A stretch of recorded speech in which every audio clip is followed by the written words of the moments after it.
Ila Gwajima bana ana vichekesho sana yule baba, ana vituko. Ndio maana mimi huwa siwaamini sana wachungaji ambao wanakuwa na watu ambao wao wanawaombea, wanakuja pale wanazungumza maneno.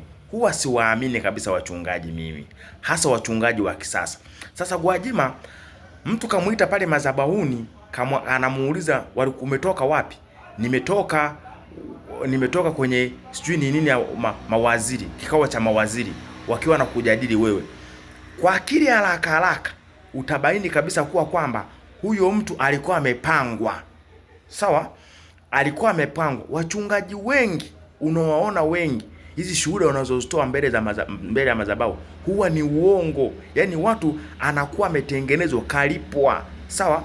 Mtu kalipwa anaenda kupresent uongo kabisa mbele ya madhabahu. Yaani wachungaji wengi ni wahuni. Hata Gwajima nataka niwathibitishie 100%, yule mama alikuwa amepangwa. Hamna, yani wanawapanga, na yule amepangwa amelipwa.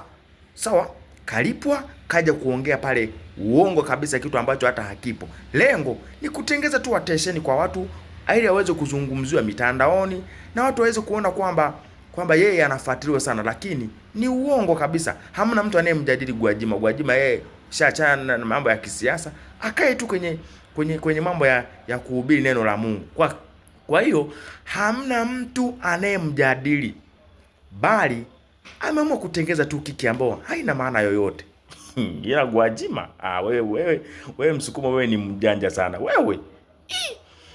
Utengeze kitu ambacho hakipo kabisa. Umemlipa mtu kule, kaja pale, kaja uongo. Alisai kusema kama anaweza kufufua mtu. Yani Gwajima ni mtu ambaye ana vituko tu, mtu anatengezeka tu attention za watu ili kanisa lake watu waendelee kulizungumzia, lakini hamna ukweli wowote.